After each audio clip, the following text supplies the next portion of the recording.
कक्षा 6 गणित बीजगणित प्रश्नावली 11.5 का आज हम तीसरा सवाल शुरू कर रहे हैं। कह रहे हैं कि प्रत्येक समीकरण के सम्मुख कोष्ठकों में दिए मानों में से समीकरण का हल चुनिए। ये समीकरण दिया है, ये कोष्ठक में मान दिए गए हैं और इनमें से केवल एक सही है, ठीक है, और बाकी सही नहीं है। दर्शाइए कि अन्य मान समीकरण को संतुष्ट नहीं करते। ठीक है जी, देख लेते हैं। तो एक एक उठा रहे हैं। जैसे पहला ये हुआ ए का, ये तो हम एम, ये सारे एम के मान है, ठीक है जी, यानी जो भी समीकरण का चर है उसके मान रखे हुए हैं। तो यदि हम पहले इसको उठाते हैं, ये वाले को, m बराबर 10 पर तो रखिए 5 में 10 का गुणा किया, इधर 60, तो क्या हो गया 10 बना 5 दहम 50, क्या बराबर 60 के है? 50 अलग है, 60 अलग है, तो जाहिर बराबर नहीं है, तो ये क्या हो गया? बराबर नहीं है। इसका मतलब क्या हुआ कि यह m बराबर 10 समीकरण को संतुष्ट नहीं करता है। m बराबर 10 समीकरण को संतुष्ट नहीं करता है, संतुष्ट नहीं करता है। ठीक है, अब m बराबर 5 पर लेते हैं। m बराबर, या ऐसा लिखेंगे, जब ऐसा लिखेंगे, जब m बराबर 10, तो यहाँ पर भी लिखेंगे जब m बराबर 5। ठीक है, तब क्या हो रहा है देखेंगे। फिर यही 5 में इस 5 का गुणा करेंगे और इधर कह रहे हैं बराबर 60 है, 5 में 5 का गुणा किया तो 5 बचे 25 बराबर 60, और 25 और 60 बराबर नहीं है, तो यह लिख देंगे बराबर का चिन्ह नहीं है। इसका मतलब ये हुआ कि m बराबर 5 पर, m बराबर 5 समीकरण को संतुष्ट नहीं करता है। m बराबर 5 कॉमा लगा लो चाहे, समीकरण को संतुष्ट नहीं करता है, तुष्ट नहीं करता है। ठीक है, m बराबर 12, जब m बराबर 12, ठीक है, तो लिखो 5 m की जगह 12 लगा दो, बराबर 60, तो 12 पंचे 60 बराबर 60, ये समीकरण को संतुष्ट कर रहा है। तो जब m बराबर 60 समीकरण को संतुष्ट कर रहा है, इसका मतलब m बराबर 12 समीकरण का हल है। दिए मानो हल चुनिए, तो m बराबर 12 समीकरण का हल है, तो लिखेंगे m बराबर 12 समीकरण का हल है, समीकरण का हल है। ठीक है, ये ढूंढना था। तो अब वो भी गलत होगा, लेकिन साबित करो, क्या पता सही हो सकता है कि नहीं हो सकता, देख लेते हैं। तो जब m बराबर 15, तो लिखेंगे m की जगह 5 गुणे 15 बराबर 60, 15 पना 75 बराबर 60, क्या 75 60 के बराबर होता? नहीं होता। तो m बराबर 15 समीकरण को संतुष्ट नहीं करता है। m बराबर 15 समीकरण को संतुष्ट नहीं करता है, नहीं करता है। बस इस तरह बनाने हैं। इसी का बी लेते हैं। इसी का बी पार्ट है कि n धन 12 बराबर 20, और इसमें दिए 12, 8, 20 और 0 को। चलो शुरू करते हैं। पहले लेते हैं जब n की जगह 12 लिखते हैं। जब n बराबर 12, तब क्या कंडीशन बनती है देखते हैं। n बराबर 12 तो n की जगह लिखेंगे 12 धन 12 बराबर 20। तो 12 12 होता है 24 बराबर 20। क्या ये 24 20 के बराबर है? नहीं है। तो ये क्या हो गया? नहीं है बराबर। तो इसका मतलब ये हुआ कि n बराबर 12 समीकरण को संतुष्ट नहीं करता है। समीकरण को संतुष्ट नहीं करता है। संतुष्ट नहीं करता है, यानी कि n बराबर 12 समीकरण का हल नहीं है। ठीक है। और चूंकि जैसी भाषा जो उन्होंने लिख रखी वही भाषा अपन भी इस्तेमाल कर सकते हैं। तो 8 पे लेते हैं। जब n बराबर 8, अब लिखिए n की जगह 8, तो 8 धन 12 बराबर 20। तो 12 8 20 बराबर 20।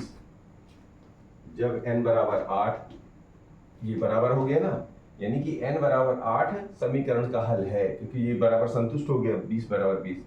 तो n बराबर 8 समीकरण का हल है। समीकरण का हल है।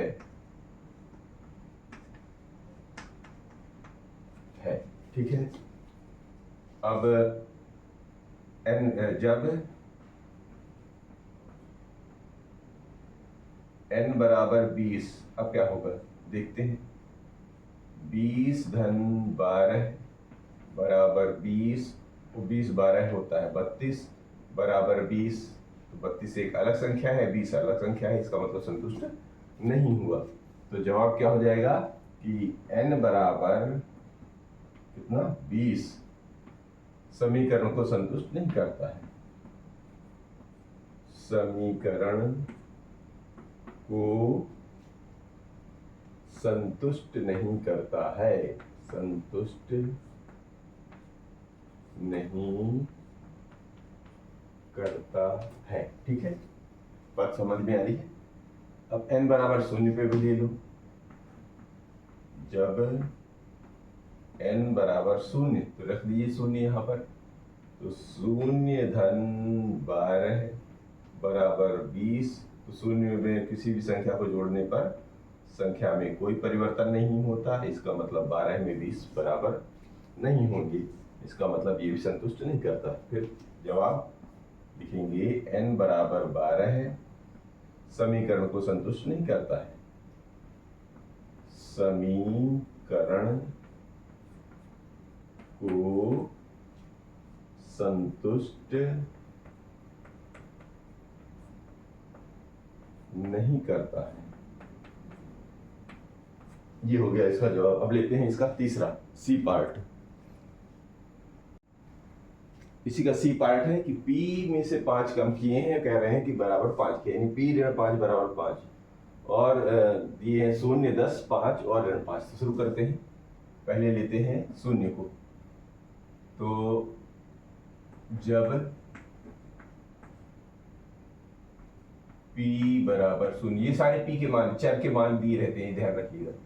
तो 0 में से 5 घटाएंगे, वो कह रहे हैं बराबर 5 है, तो 0 में 5 घटाने पर बनेगा वो ऋण 5 ही बनेगा। और ऋण 5 और 5 कहाँ है? दोनों अलग अलग हैं, क्योंकि संख्या रेखा पर देखिए, ये ऐसे संख्या रेखा बनाइए, 1 2 3 4 5, ये रहा 5, 1 2 3 4 5, 1 2 3 4 5, 1 2 3 4 5, ये सब ऋण के इधर है। तो ये रहा ऋण 5, ठीक है, और ये रहा 5। दोनों कितनी दूरी है? बहुत है ना, डबल का दूरी। जितनी दूरी इधर रहता है उधर ये मिरर इमेज कहलाता है। ठीक है, ये जितने दूर धन 5 है तो उतना दूर ऋण 5 है। ये दोनों बराबर नहीं है। अब ये दोनों बराबर नहीं है, इसका मतलब हम लिखेंगे कि n बराबर, n कहाँ, P है, P बराबर 0 समीकरण को संतुष्ट नहीं करता है। समीकरण को संतुष्ट नहीं करता है, नहीं करता है। ठीक है जी। अब लेते हैं 10 पर, देखते हैं क्या होता है। जब p बराबर 10 लेते हैं, ठीक है, p बराबर 10 लिया तो p की जगह 10 लिखो। 10 ऋण 5 बराबर 5, 10 में से 5 गया, 5 बराबर 5, ये तो संतुष्ट हो गया, दोनों बराबर हो गए। ये इसमें बराबर नहीं था, इसको बराबर नहीं करना है, ठीक है, संतुष्ट नहीं हुआ। तो 5 बराबर 5, इसका मतलब ये हुआ कि p बराबर 10 समीकरण का हल है, कि संतुष्ट हो गया माने हल है, समीकरण का हल है, समीकरण का हल है, सीधा संतुष्ट हो गया, हल हो गया। अब p बराबर 5 रख के देते हैं। जब p बराबर 5 रखेंगे तो क्या होगा, 5 में से 5 घटेंगे बराबर 5, तो 5 में से 5 घटेंगे तो 0 हो गया। क्या 0 5 के बराबर है? नहीं। तो p बराबर जो है कौन सा लिया, 5, समीकरण को संतुष्ट नहीं करता। यहाँ पर लिखेंगे p बराबर 5 समीकरण को संतुष्ट नहीं करता है, संतुष्ट नहीं करता है, ये इसका जवाब हो गया। इस तरह ऋण 5 पे लेते हैं। जब p बराबर ऋण 5, तो रखते हैं जी ऋण 5, ये हो गया ऋण 5 में से ऋण 5 घटा और ये रहा बराबर 5, तो ऋण 5 दोनों जुड़ जाएंगे आपस में, बन जाता है ऋण 10 बराबर 5। ये दोनों बराबर नहीं है, क्योंकि जैसे ऋण 5 का मतलब 5 रुपए उधारी, फिर 5 रुपए और उधारी, तो कितना हो गया, 10 रुपए उधारी, और देना कितना है, 5, दोनों बराबर नहीं है, उधारी और बराबरी का संख्या नहीं होता। तो इसका मतलब ये हुआ कि p बराबर कितने पर, ऋण 5 पर, ऋण 5 समीकरण को संतुष्ट नहीं करता है, समीकरण को संतुष्ट नहीं करता है, संतुष्ट नहीं करता है। अब इसी का लेते हैं डी पार्ट।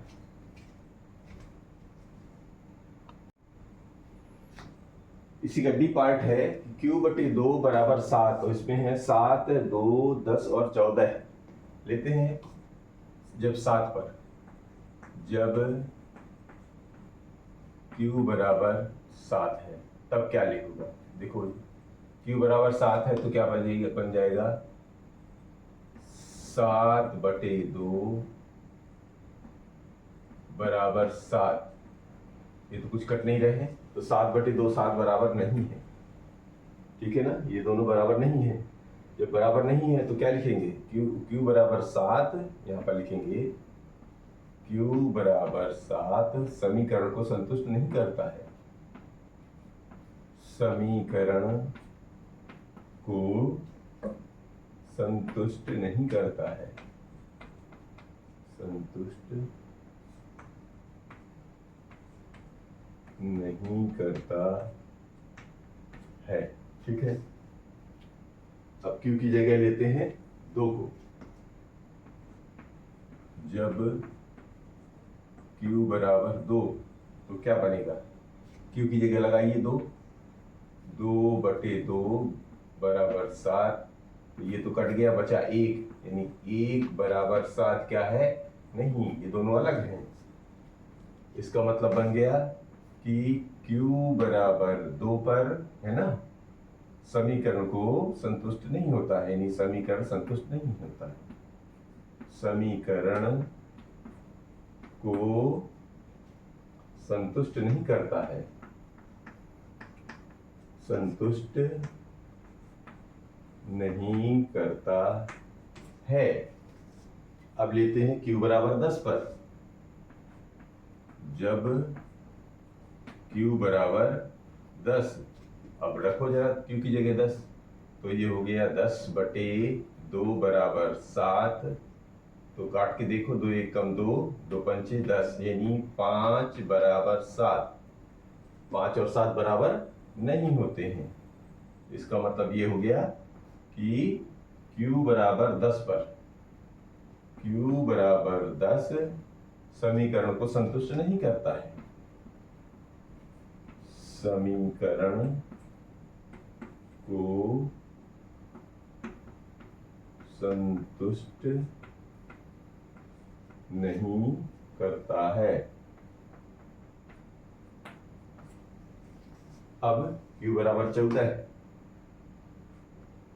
जब Q बराबर 14 है तब क्या होगा, देखो Q की जगह रखते हैं 14। 14 बटे 2 बराबर 7, काटे, 2 एक कम 2, 2 सत्ते 14, यानी 7 बराबर 7। बिल्कुल जी, ये सही हो गया। ठीक है, इसका मतलब कि Q बराबर 14 समीकरण का हल है। यहाँ पर लिखेंगे Q बराबर 14 समीकरण का हल है। समीकरण का हल है। ये हो गया डी। अगला लेते हैं ई पार्ट। इसी का ई पार्ट लेते हैं। इसमें लिखा हुआ है r-4 बराबर 0 और साबित करना है 4 पर, ऋण 4 पर, 8 पर और 0 पर। चलो शुरू करते हैं। तो पहला लेते हैं 4 पर। जब r बराबर 4 है तब क्या होगा, चलो शुरू करते हैं। जब r बराबर 4 है तो लिखेंगे 4 ऋण 4 बराबर 0। तो 4 में 4 कर गया तो क्या था, 0 बराबर 0। ये शुरू में ही संतुष्ट हो गया। इसका मतलब ये हुआ कि r बराबर 4 समीकरण का हल है। समीकरण का हल है। ठीक है, अब r बराबर ऋण 4 लेते हैं तब क्या होता है। जब r बराबर ऋण 4, तो ऋण 4 लिखते हैं। लिखो, ऋण 4 में से ये ऋण 4 घटा बराबर 0। तो चूंकि ये ऋण ऋण है तो आपस में तो जुड़ जाएंगे, तो ऋण 8 हो गया। ये तो और मामला दूसरी तरफ चला गया। इसका मतलब ये दोनों बराबर नहीं है। तो जवाब क्या लिखेंगे कि r बराबर ऋण 4 समीकरण को संतुष्ट नहीं करता है। समीकरण को संतुष्ट नहीं करता है। संतुष्ट नहीं करता है। नहीं करता है। अब r बराबर लेते हैं 8 पर। जब r बराबर 8, r बराबर 8 पर क्या लेंगे, 8 ऋण 4 बराबर 0।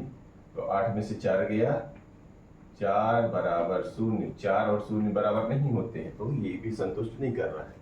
इसका मतलब लिखेंगे कि r बराबर 8 समीकरण को संतुष्ट नहीं करता है।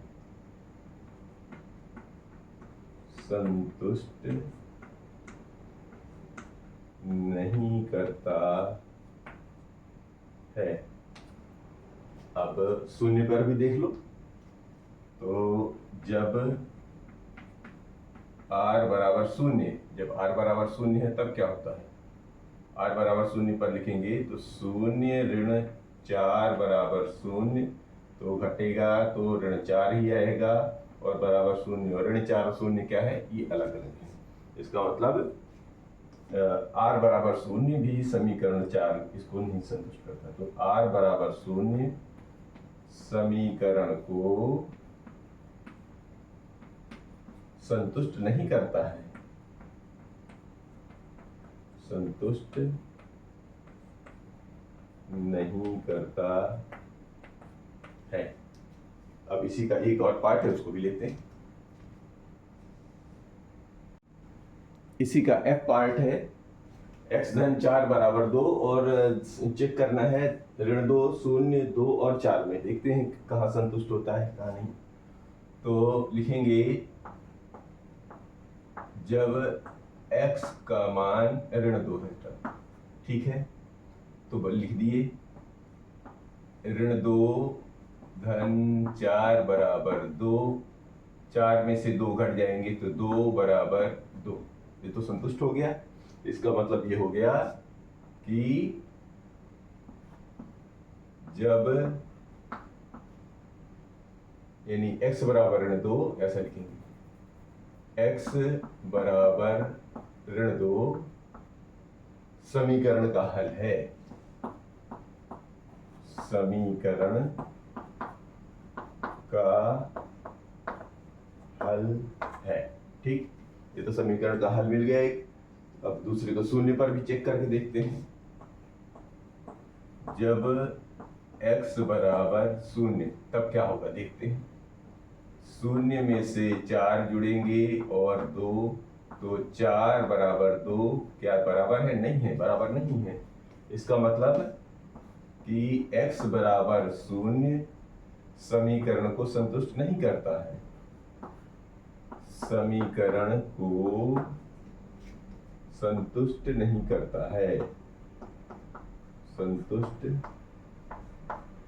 नहीं करता है, ठीक है। जब x बराबर 2 लेते हैं तब क्या होता है, तो इस पे लगा दीजिए 2 धन 4 बराबर 2, 6 बराबर 2, अर्थात x बराबर 2, ये तो दोनों बराबर नहीं है तो समीकरण को संतुष्ट नहीं करता है। x बराबर 2 समीकरण को संतुष्ट नहीं करता है, संतुष्ट नहीं करता है। अब जब x बराबर 4, जब x बराबर 4 तब क्या होगा, तो 4 धन 4 बराबर 2, 4 4 8, 8 बराबर 2 क्या बराबर है? नहीं है। तो लिखेंगे x बराबर 4 समीकरण को संतुष्ट नहीं करता है, समीकरण को संतुष्ट नहीं करता है। ये इसका F पार्ट हुआ। तो इस तरह प्रश्न नंबर 3 समाप्त होता है।